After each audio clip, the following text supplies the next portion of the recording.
광주메일TV 애청자 여러분 안녕하십니까.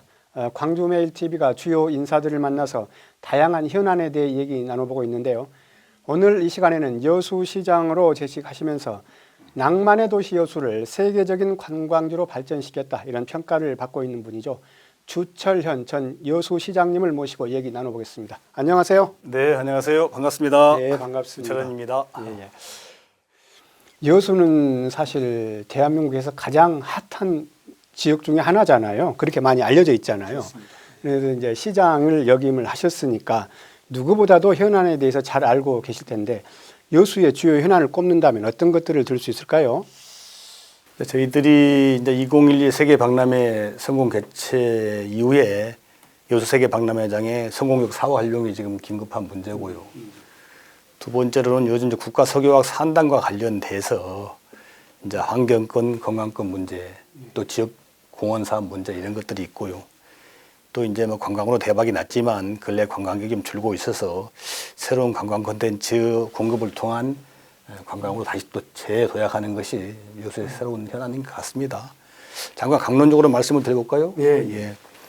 세계 박람회장은 12년 성공 개최를 했는데 그 뒤에 하여튼간에 여러 가지 사활용 계획에 따라서 잘 진행이 돼야 되는데 아직까지 만족할 만한 성과를 못 내고 있습니다. 저희들은 제가 시장 때 추진했던 청소년 해양 교육원하고 그다음에 국립해양기상과학관, 그게 더 나아가서 이제 박람회장에 국립 전시 컨벤션 센터가 좀 지어져야 된다. 그래야만이 이제 박람회장이 그야말로 자체로서 여러 가지 자체적으로 돌아갈 수 있는 그런 시설을 갖추게 되는 거고, 여수 관광을 활성화시키는 계기가 될 거다, 이렇게 생각을 해보고 있습니다. 다행히 이제 김영록 지사님께서도 박람회장에 국제전시 컨벤션 센터를 짓겠다, 이렇게 공약을 내걸어서 열심히 추진 중에 있거든요. 우리 여수시에서도 이제 여기 보조를 맞춰서 함께 노력을 해야 된다고 생각을 합니다. 두 번째가 이제 여수 국가 석유화학 산단 문제인데, 올해 이제 석유화학 산단에서 그 배출 오염물질 수치를 조작한 사고가 일어났습니다. 그렇죠. 예.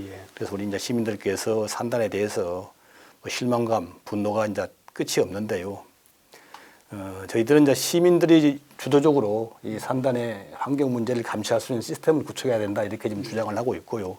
더 나가서 이제 원전 주변 지역 지원 특별법처럼 이 석유화학 산단도 여러 가지 환경과 공해 안전 문제가 심각하니까 석유화학 주변 지역 지원 특별법을 국회에서 만들어서 이제는 그런 제도적 기반 하에 뭐 많은 국세를 일정 부분 지역으로 좀 환원시켜야 되고, 더 나가서 말씀드린 대로 우리 여수 시민들에 대해서 일정한 불이익을 감수하는 하여튼 그 대가로 시민들을 우선 채용해 준다든지, 또는 지역 기업이나 지역 생산품에 대해서 우선 구매하고 우선 이용해 주고, 이런 것들 좀 반대급부가 따라야 된다고 생각을 합니다. 그래야만이 아마 지역과 시민들에서 기업들이 상생할 수 있을 것이다, 이렇게 생각을 하고 있고요.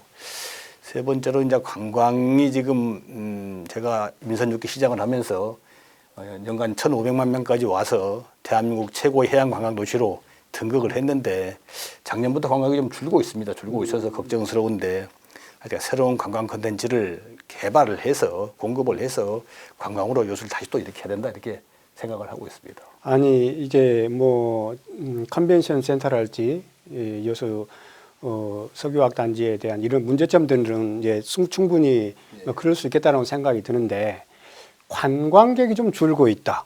그것은 좀 의외인데요. 그 왜 그럴까요? 왜 그렇습니까? 이게 이제 저희 2012 세계 박람회 끝나고 세계 박람회를 계기로 해서 숙박 시설이라든지 음식점 등 기본 관광 인프라는 구축이 됐거든요. 그래도 13년, 14년 두 해 동안은 관광객이 1,000만 명 정도 오는데 그쳤습니다. 여전히 밤만 되면 그냥 불 꺼져 난 거 그대로였죠. 근데 14년 제가 이제 민선 6기 시장에 취임하고 나서 적극적인 관광 부양 정책을 펼쳤습니다. 그래서 국내 최초의 해상 케이블카가 개통이 되고, 또 낭만 밤바다 유람선, 또 낭만 포차, 이런 또 낭만 버스킹, 이런 낭만 여러 가지 콘텐츠들이 쏟아져 나오면서 이 대한민국에서 가장 핫한 관광, 해양관광 중심도시가 되었는데, 이런 것들의 수명이 약발이 보통 3년 내지 5년입니다. 그래서 이제 관광시장에서는 끊임없이 새로운 관광 콘텐츠를 공급을 하고 해야 되는데 그런 것들 조금 소홀히 했더니 약간씩 이제 우리 여수는 소홀히한 반면에 또 인근 목포 같은 도시는 더 열심히 하시잖아요. 그렇죠. 예. 새로운 뭐 해상 케이블카도 더 좋은 긴 것이 나타나고 뭐 천사대교도 개통이 되고 이러니까 이제 여기 여수에 올 손님들이 딴 데로 가시는 거죠. 그래서 더 많이 지방 정부에서 노력을 하고 또 관광업소들도 노력을 하고 시민들도 관광객을 잘 좀 모시는 마음을 찾아봐야 된다 이런 생각을 하고 있습니다. 사실 여수 같은 경우에는 그 관광객이 굉장히 도시 발전을 위해서는 중요하잖아요. 그렇습니다. 예, 그런 상황인데 시장님 그 민선 6기 시장을 역임을 하셨잖아요. 예. 사실 뭐 1, 2년 전까지도 시장을 하셨던 것이고 그러셨는데 여러 그 주요 업적들 많이 있었던 걸로 알고 있습니다. 딱 이제 1년 정도 이제 지났는데 주요 업적을 꼽자면 어떤 점을 들 수 있을까요? 뭐 저는 이제 업적이라면 그렇고요.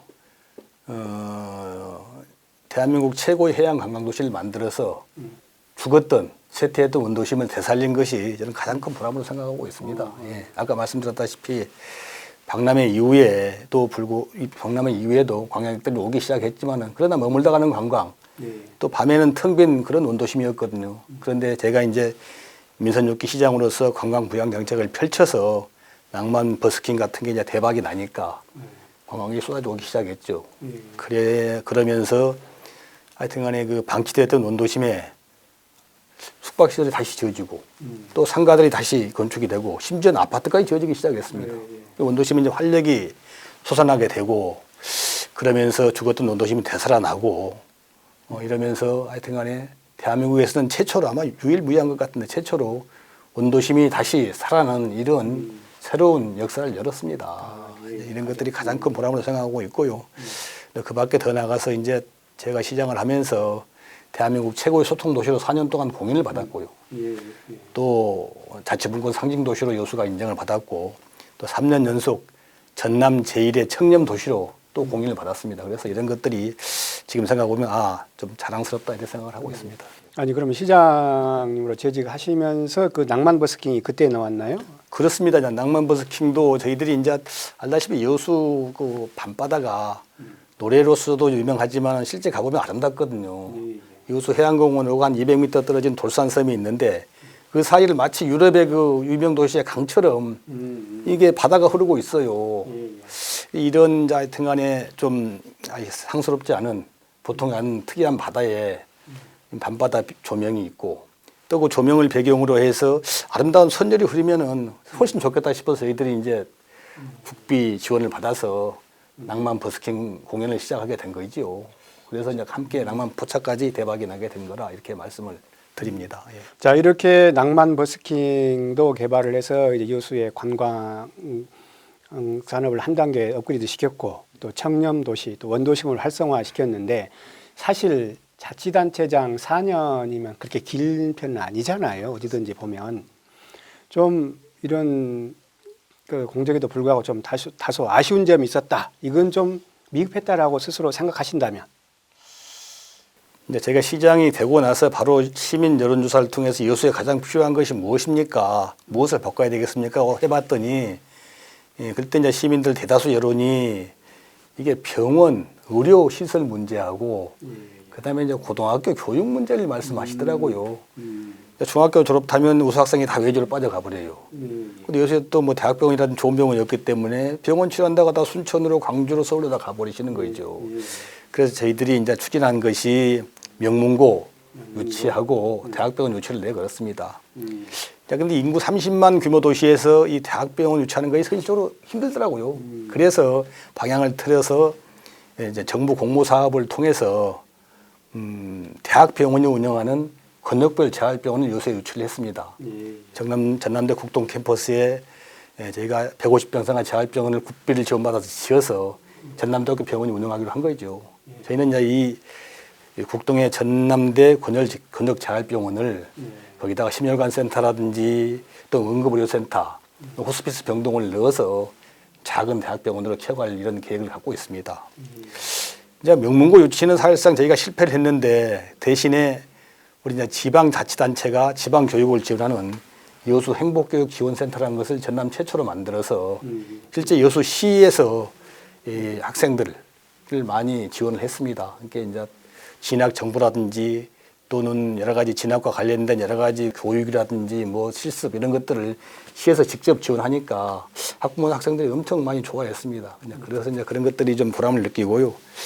한 가지 더 든다면은 제가 이제 여수는 이 국가석유학 아시아 최대 규모입니다. 국가석유학 산단이 최대의 국가석유학 산단이 있으니까 좋은 일자리가 많거든요. 근데 이 좋은 일자리에 다 여수라면 취직하는 게 아니지 않습니까? 우리 시민들이 많이 이제 우리 일자리 국가석유학 산단 일자리를 갖기를 바라는데 안 되고 있어서 제가 임기 말에 이제 산단 기업들하고 적극 협력을 해서 우리 여수 시민들에게는 좀 가산점을 주자.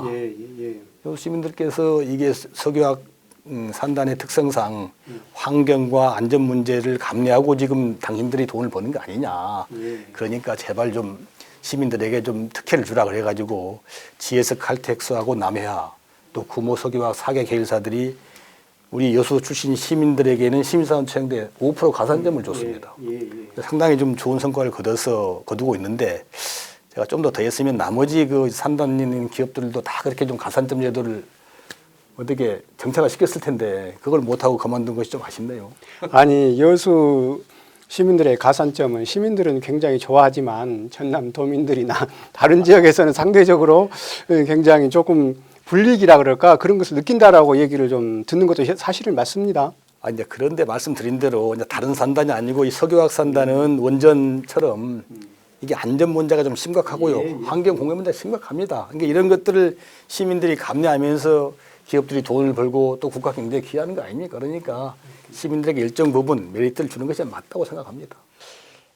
전 시장님 사실 조금 전에도 설명을 이제 하셨지만 이 낭만의 도시 여수의 경쟁력은 무엇이라고 생각하십니까? 우리 여수의 여수 관광의 경쟁력은 낭만으로 포장된 대한민국 최고의 해양 관광 도시입니다. 여러분들은 뭐 여수하면 뭐가 떠오릅니까? 바다죠. 바다인데 그리고 밤바다. 그 중에서 이 밤바다는 낭만과 관련되어 있습니다. 그래서 이제 이 낭만으로 포장된 여수 관광 자원 이것들이 여수의 이제 큰 강점들인데요.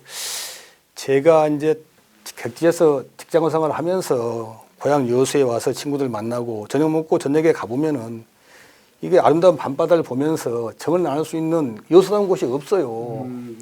그러니까 13년도에 이제 검사 생활을 마치고 기항을 해서 지역을 원도심을 돌아다녀 보면은 거기서 만난 시민들이나 관광객 똑같은 말이에요. 뭐 여수 오면 아름다운 밤바다가 있다는데 밤바다가 안 보여요. 밤바다 보이는 데는 놀 데가 없고 놀만한 데는 밤바다가 안 보이고 그래서 제가 착안을 해서 제가 시장이 되면 여수 밤바다가 보이는 데다가 낭만 포차를 만들겠습니다. 포차 이렇게 공약을 내걸고 시장에 당선돼서 그것을 저희들이 시행을 해서 대박이 난 거지요. 그러니까 이제 그렇게 해서 낭만 포차가 대박이 난 것처럼 낭만 버스킹 또 낭만 밤바다, 낭만 유람선 이런 것들이 대박이 나서 여수가 그렇게 많이 좋아졌습니다. 그런데요, 사실 이 자치단체 발전을 위해서는 이제 여수시 등 이 지방행정의 역할이 물론 중요하지만 정치권, 정치인의 역할이 매우 큰 것도 사실이잖아요. 그렇습니다. 이 지역 발전을 위한 정치인의 역할 무엇이라고 보신가요? 이제 지역에서 활동한 정치인들은 크게 뭐 시의원, 도의원, 국회의원, 뭐 시장 이런 분들이 계실 거예요. 그 중에 제일 중요한 분들이 이제 시장, 자치단체장하고 단체장하고 국회의원이라고 생각합니다. 이 두 분들이 이제 뭐 똑같이 지역 발전을 위해서 노력을 하시지만은 조금 역할이 틀린 게 아닌가 생각이 들어요. 시장 등 단체장들은 지역 주민들과 함께 호흡을 하면서 20년, 30년 미래를 내다보고 지역의 이제 발전 그림의 계획을 세워서 쭉 나가는 것이고요. 국회의원의 1차 책무가 국가 발전 아니겠습니까? 국가 발전 중에는 지역 발전도 포함되는 것이고 국가의 균형 발전이 포함되는 거니까 제도라든지 예산 측면에서 지역 발전을 많이 좀 돕는 것이 국회의원의 역할이라고 생각합니다. 근데 이제 현실적으로 보게 되면 이 지역의 양대 산맥이다 보니까 정치적 경쟁 관계에 있잖아요. 두 분들이 서로 이제 화합하고 협조하고 협력하면은 지역 발전에 시너지 효과가 있는 거고 그렇지 않고 경쟁하면서 서로 간에 또 뭐 이게 그게 안 되면은 불협화음이 나면은 지역 발전에 장애가 있는 건데 대부분의 많은 지역에서는 이게 서로 상생의 협력에서 화합이 돼야 되고 시너지 효과를 내야 되는데 이게 안 나는 게 현실인 것 같아요. 그 원인이 뭘까? 아까 뭐 연임시장 없는 것도 이야기를 했습니다만은 지역의 이제 풀뿌리 민주주의가 확립이 안 되는 것이 가장 큰 이유가 아닌가 생각이 들어요. 지역 주민들의 뜻이 그대로 반영돼서 공천도 되고 국회의원도 당선되고 시장도 되면 문제가 없을 텐데 이게 꼭 중앙에 하여튼간에 권력이라든지 뭐 정당이 끼어서 이거 좀 왜곡된단 말이에요. 그러다 보니까 지역 주민들 눈높이에 안 맞고 다른 결과가 나오고 서로 간에 또 불협화음이 생기는 거 아닌가 생각이 들어서 하여튼간 저희가 문재인 정부 들어서 저희가 자치분권을 하여튼간에 여러 가지로 실현시키기 노력을 하고 있습니다만은 풀뿌리 민주주의, 자치분권이 정착이 되면 이런 문제가 다 해결될 거다 저는 생각을 하고 있습니다. 시장님, 마지막으로 우리 여수 시민들에게 한 말씀 해주십시오. 우리 여수의 가장 큰 문제는 현재는 인구 감소고 관광객 감소가 가장 절박한 현안이라고 생각합니다. 인구 감소 문제는 뭐 전국 지방도시의 공통된 과제라고 저희가 치부하고 손 놓고 있어서는 안 됩니다. 뭐 지방 정부도 열심히 해야 되고 또 시민들이 마음을 먹으면 저는 문제를 극복할 수 있다고 생각을 하고요. 또 관광객 감소 문제도 저희들이 조금 좀 방심한 면이 없잖아 있는데 일단 하여튼간에 지방 정부에서 더 새로운 관광 콘텐츠 공급을 위해서 노력을 해야 되고 또 관광업소 자체적으로도 경쟁력을 갖추고 새로운 관광 콘텐츠 개발을 위해서 더 많은 투자를 하고 노력을 해야 됩니다. 사활을 걸어야죠. 시민들께서도 이제 관광객들 모집 접대하는데 맞는 데 있어서 마음을 다잡고 더 열심히 친절하게 모셔야만이 여수가 지속적인 관광도시로 성장할 수 있을 거다 이런 생각을 들고요. 이런 점에서 하여튼간에 지역의 지역 여당 지역위원장을 하고 있는 저로서 앞장서서 중요한 역할을 하겠다 이런 말씀을 드리고 싶습니다. 네, 여수 인구가 줄어드는 것은 나름대로 이해가 갔는데 관광객이 줄고 있다는 것은 조금 충격적인 소식이지 않냐 하는 생각이 듭니다. 자, 문제는 이 지방 정부와 지방 정치권이 서로 상생과 협력을 통해서 지속적인 발전의 토대를 마련하는 것, 이게 중요하지 않나 하는 생각이 듭니다. 주철현 전 여수시장과의 대담 여기서 마치겠습니다. 감사합니다. 예, 고맙습니다.